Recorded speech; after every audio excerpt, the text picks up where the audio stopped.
On February 5th, during Oklahoma Governor Mary Fallin's final State of the State address, a protest demonstration banner was unfurled on the balcony that read Oklahoma State of Despair.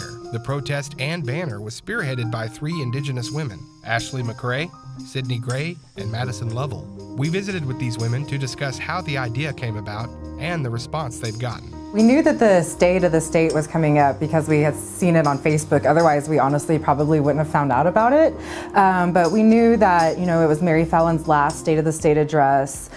Typically, when governors are leaving on that sort of note, especially with the cruel and the tyrannical reign that she kind of imposed on the state of Oklahoma, she was going to leave, try to leave on a good note, trying to make it sound like she had done, all these amazing things.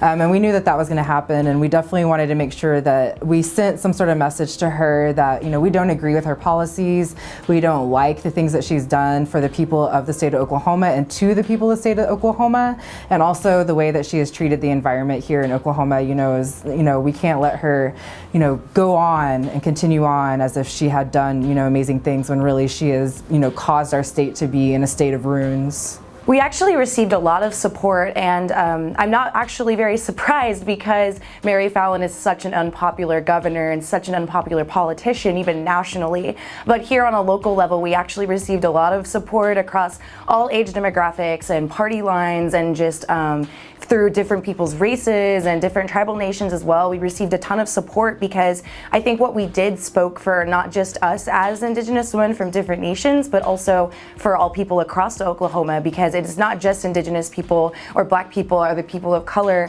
who've been disenfranchised by the state of Oklahoma that feel this. It's all people.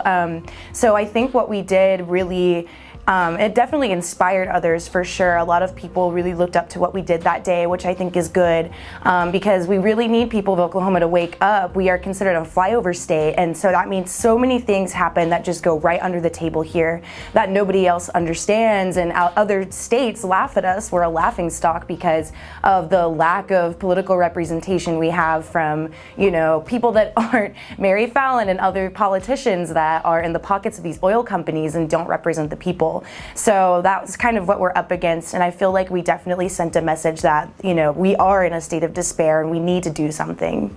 After it happened, we got a lot of pretty positive reaction, as Sydney was mentioning, but beyond that, we're hoping that this action will inspire people to get out and come out to future actions to do something about it, because everyone in Oklahoma does not like Mary Fallin, and everyone in Oklahoma pretty much agrees that Oklahoma is in a state of despair, but now we have to do something about it and be proactive. And so that's why we have our page Stop All American Plains Pipeline, which posts a lot of environmental and tribal problems that are happening all across Oklahoma so that we can do something about it and take action. One of the major things that we've been working towards is a company called Arrowhead. It's actually trying to get an injection well over in Lake Thunderbird, and what we're doing is fighting that with a board of adjustments with the city of Norman.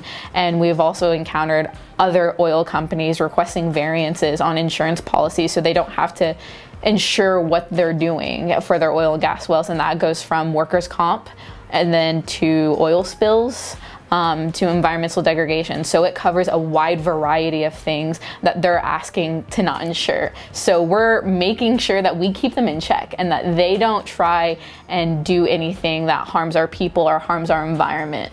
I think what's so difficult, especially for tribal nations to understand, especially youth, because there's so little access to education on how you access these institutions, is that we as a political category have to engage with not only the federal government, but also the state government, as local governments, and as well as Indian tribal governments. So there's so many levels of just bureaucratic institutions and these things we have to jump over, these leaps and hurdles.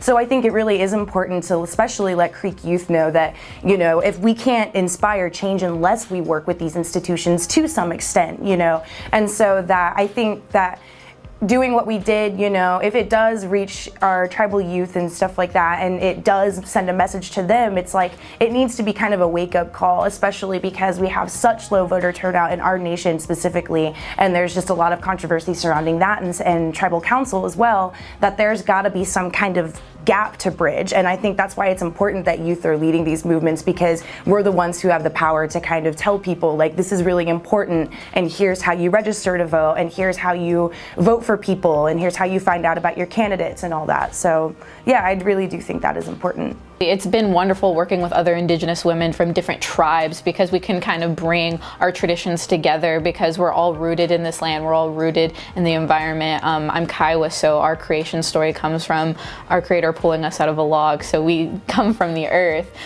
So when it comes to talking about things like the environment, it comes down to the very core of who we are and where we came from. So it's very necessary that we talk about the original injustice that happened on this land, especially in Oklahoma being originally Indian territory and then now being the state of Oklahoma. So when we talk about environmental issues, we talk about who we are as Native people, and we talk about what the future is going to look like with Native people leading it.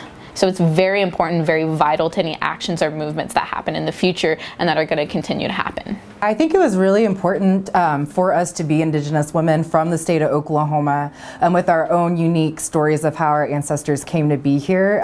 Those stories are all stories of, forced death marches and trails of tears and genocide. So, for us to come back, reclaim who we are, stand up on behalf of our ancestors and future generations, I think that sent a really strong message to Mary Fallin, the state of Oklahoma, and Indigenous people. So we let, the settler terrorist people of Oklahoma, such as Mary Fallin and the government, know that, we're no longer going to allow them to subdue our people, to, delegate us to, a lesser category of humanity. But for our Indigenous people, we let them know that the time to rise and stand up is now.